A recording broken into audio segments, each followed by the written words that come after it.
Et coucou ici. Alors, aujourd'hui, je vais essayer de répondre à la question. J'aurais voulu savoir si ma relation amoureuse avec mon compagnon doit continuer malgré nos divergences.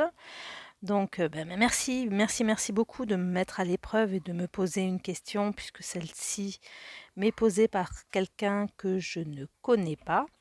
Alors je fais des vidéos parce que c'est plus facile ensuite à faire passer et ça peut éventuellement répondre à la question de quelqu'un qui se pose, qui a la même interrogation et ça permet également de transmettre mes coordonnées si quelqu'un dans ton entourage ou quelqu'un qui voit cette vidéo a également une question à me poser puisque je suis en mode apprentissage et pour apprendre, moi, je m'exerce. Alors je lis des livres aussi, je regarde des vidéos, mais c'est vraiment en m'exerçant que je retiens le mieux.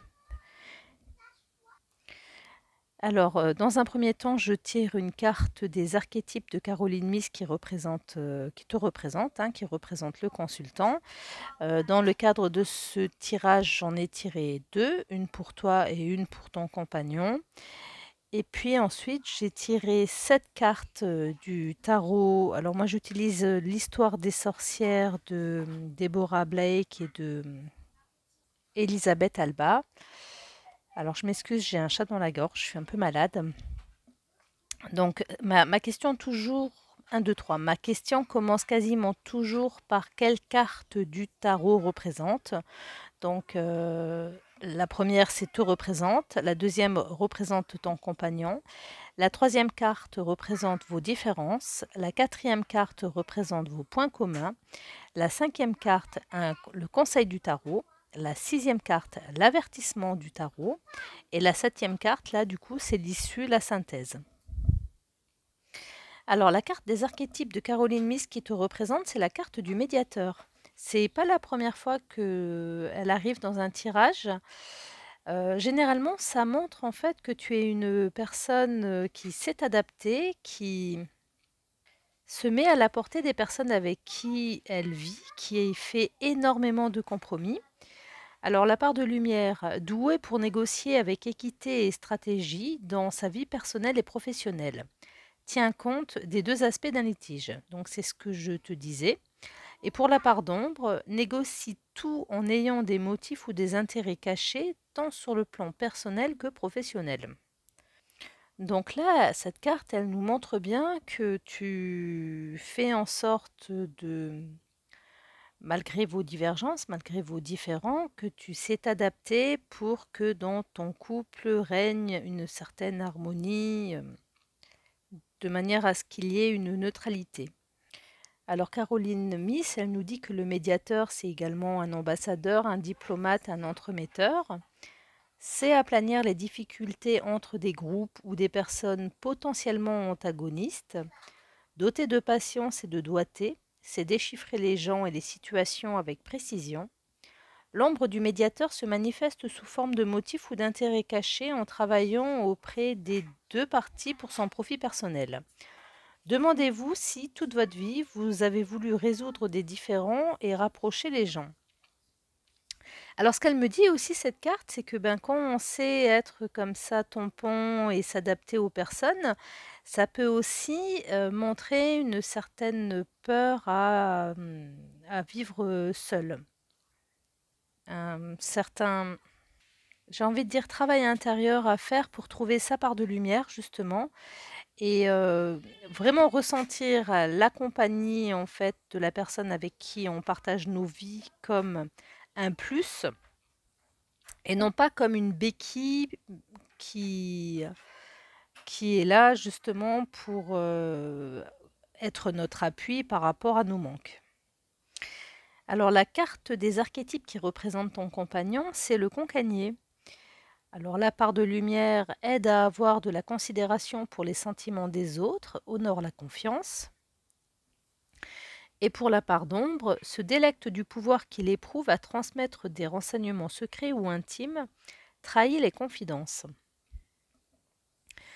Alors ça montre effectivement, d'un côté, on a quelqu'un en fait de lumineux par rapport à l'adaptabilité, et d'un autre côté, on a quelqu'un qui a besoin de parler, qui a besoin d'une oreille, mais pas forcément pour éveiller ou enfin pas glorifier. C'est pas le, je sais pas pourquoi il est venu celui-là de mots. Ce que je veux chercher, c'est élever intellectuellement. Là, c'est plus en fait quelqu'un qui a besoin de quelqu'un pour déverser sa, son mépris du genre humain. Enfin, en tout cas, voilà ce que m'inspire cette carte. Alors, je vais lire la définition. Le concanier est associé au commérage, à la médisance et à la transmission d'informations exagérées et nuisibles destinées à dévaloriser les autres.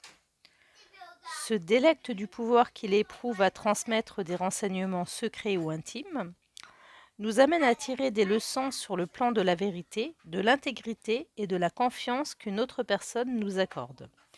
L'ombre de cet archétype se manifeste par la transmission de fausses informations et de rumeurs dévastatrices. Passez en revue les leçons que vous aurez dû tirer de situations où vos commérages ont déjà blessé les autres. Avez-vous tendance à évaluer la qualité d'une relation au fait qu'une personne partage ou pas ses secrets avec vous? Donc là, en introduction, en fait, on a deux cartes qui peuvent paraître complémentaires par rapport à l'adaptabilité, l'écoute, le fait de ne pas réussir à dire non, et comme en fait deux béquilles qui sont sur le corps d'un malade. Comment se faire des amis, Laetitia. Euh, c'est vrai qu'en continuant à dire des choses comme ça, je ne peux que être aimée. Enfin, ça sent en fait un travail auto-personnel à réaliser. Allez, c'est parti. La carte du tarot qui représente ma consultante aujourd'hui, c'est le 5 de bâton. Alors, cette image, donc toutes ces sorcières en fait qui sont en train de discuter, on sent la dispute, il fait chaud, elles sont coincées dans une petite pièce. Bon, enfin bref, cette carte, elle peut représenter ton état d'esprit d'aujourd'hui. Donc, on a vu que la carte du médiateur, c'est quelqu'un qui sait se mettre à la place des autres, qui est conciliant. Mais souvent, le côté négatif, en fait, de cette grande adaptabilité, c'est que l'on s'oublie. Et ça peut générer, en fait, une agitation mentale, comment exprimer ça, en fait, un désaccord avec tes valeurs et avec qui tu es. Le 5 de bâton, c'est une carte qui indique la rivalité, mais là, la rivalité, c'est plus, comme je l'ai déjà dit, des désirs contradictoires de ta part. Alors la carte du tarot qui représente ton compagnon, j'ai tiré le cavalier de coupe pardon, à l'envers. Et le cavalier de coupe à l'envers, c'est l'utopie, c'est la personne qui ne s'assume pas. On peut comparer cette carte à un don Juan. Donc là, si j'associe cette carte au cancanier, ça nous montre bien une personne qui ne prend pas forcément en considération les autres. Bon, après, tu me diras si je me trompe ou pas. Hein, je te rappelle que c'est une mise à l'épreuve, que je suis une complètement amatrice. J'ai fait moins de 15 tirages dans ma vie et même si j'ai des retours assez positifs, ça ne veut pas dire qu'un jour je ne vais pas me planter. Alors la carte du tarot qui représente vos différences, j'ai tiré le 6 de bâton à l'endroit. Donc là, c'est comme si on me montrait que vous êtes en désaccord au niveau de vos valeurs, de votre manière de vivre. Là, cette carte, à mes yeux, elle représente la générosité, l'esprit de partage, l'esprit d'égalité. Quand je dis égalité, c'est ne pas regarder la différence des uns et des autres. C'est également une carte qui montre la gentillesse, la spontanéité, l'innocence. Donc mon tarot me dit que vous êtes différent sur ce point-là. Alors la carte du tarot qui représente vos points communs, c'est le 6 d'épée à l'envers. Là, ce que ça me dit, c'est que vous avez tous les 2 un travail, un travail à faire. C'est comme si on me montrait que vous étiez ensemble, mais pour des mauvaises raisons et que vous n'arrivez pas à vous détacher l'un de l'autre, que vous êtes tous les 2, que vous ne souhaitez pas voir, que vous êtes dans une impasse, et que vous ne voulez pas que les choses changent. Alors quel conseil, quelle carte du tarot représente le conseil? Alors voici le valet de denier à l'envers également. Donc à l'endroit, on voit bien que mon page bon, il joue à pile ou face la direction qu'il va prendre. Donc là, l'analyse que je fais de cette carte à l'envers, c'est qu'on te demande, puisque c'est toi qui me poses la question, eh ben de prendre le temps de la réflexion et de pas le jouer sur un pari, mais de te poser et de réfléchir à ton avenir. Alors pas que sentimental aussi.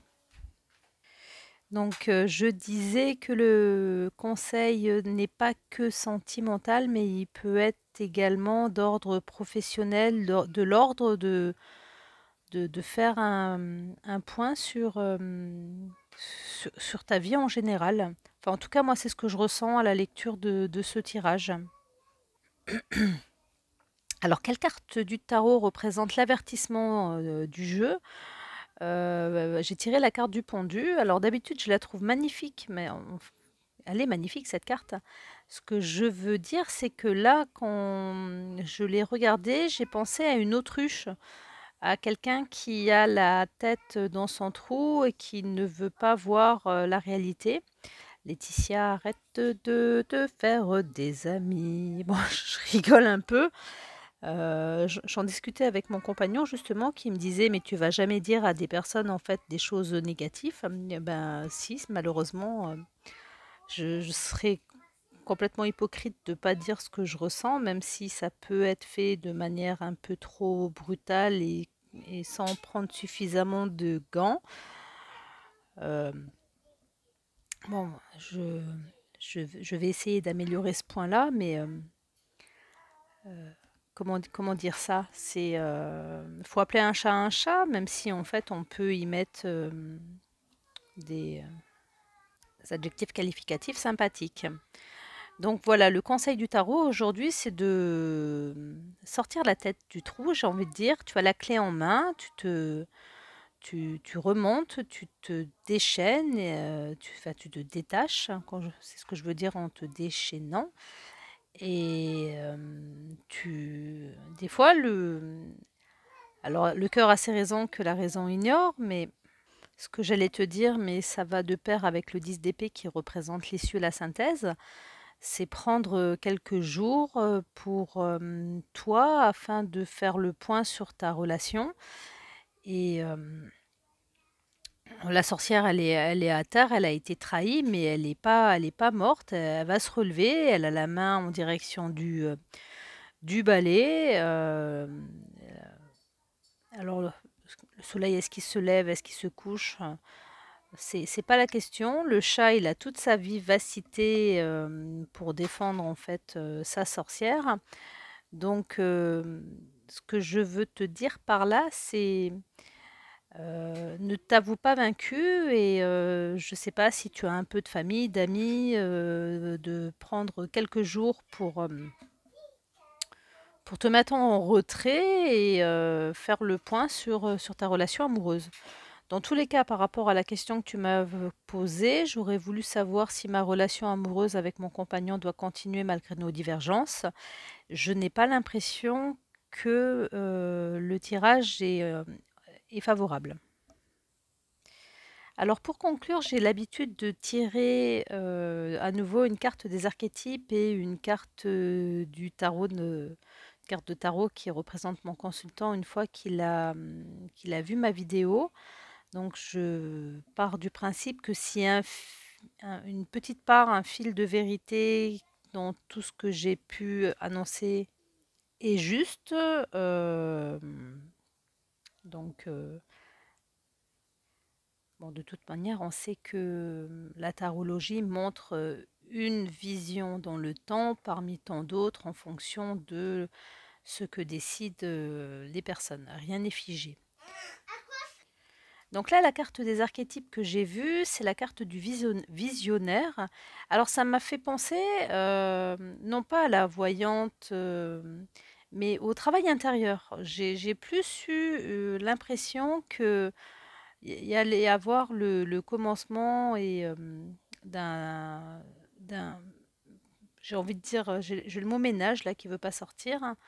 Heu, Tu vas faire remonter ta lumière intérieure, reprendre ta place, redevenir toi-même, être à nouveau lumineuse. Part de lumière, capacité de voir ce que les autres ne peuvent pas encore percevoir, empressement à proclamer sa vision sans rien attendre en retour. Et pour la part d'ombre, vont ces révélations au plus offrant, modifie les visions pour les rendre plus acceptables. Bon, je l'ai tirée à l'endroit cette carte, parce que quand le jeu il veut sortir à l'envers, en fait, il s'arrange toujours pour se faire. Donc le visionnaire, le rêveur, le prophète, le voyant, permet d'imaginer des possibilités se situant bien au-delà des limites de votre vie personnelle qui bénéficieront à toute la société, nous fait entrevoir ce qui pourrait arriver si on faisait certains choix ou ce qui est inévitable de se produire si les choix ont déjà été faits. Donc c'est ce que j'ai ressenti. L'ombre du visionnaire se manifeste par la propension à vouloir vendre ses dons de vision au plus offrant ou à modifier vos visions pour les rendre plus acceptables. Dans des cas extrêmes, des visions déformées peuvent amener une nation entière à un déchaînement destructeur, voire meurtrier. Avez-vous le don de percevoir ce qui se profile à l'horizon à partir d'événements évidents ou momentanés? Donc c'est bien la partie en fait du choix et du travail intérieur que je pense que cette carte s'est manifestée. Et pour la carte du tarot qui représente mon consultant, il y en a deux qui se sont détachés du paquet en les mélangeant. C'est le 8 de coupe et l'impératrice inversée. Donc le 8 de coupe nous montre que tu prends une décision qui n'a pas l'air simple, qui est difficile. On voit que tu avances en fait vers l'orage. Ça reste douloureux et chaud. Cette carte, elle représente également l'introspection, la découverte de soi, donc en adéquation avec la carte du visionnaire. Par contre, elle est accompagnée donc de l'impératrice inversée. Et là, l'impératrice, en fait, nous montre que ça va être difficile, en fait, que tu t'apprêtes à vivre une période difficile à concevoir, une période de page blanche, de solitude. Voilà. Alors, je sais plus si je l'ai dit au début de cette vidéo, comme je suis un peu malade en fait. Je pense que j'ai un début de bronchite. Je suis fatiguée, ce qui fait que je suis une mauvaise maman aujourd'hui parce que je ne fais rien avec mes enfants. Je les laisse en fait livrer à eux-mêmes et que ça me permet justement de prendre du temps pour faire mes tirages parce que j'en ai pas mal en retard. Mais en contrepartie, il se peut qu'il y ait quelques bruits de fond au niveau de cette vidéo, donc je m'en excuse. Alors je m'excuse aussi si j'ai manqué de diplomatie, si j'ai été trop directe.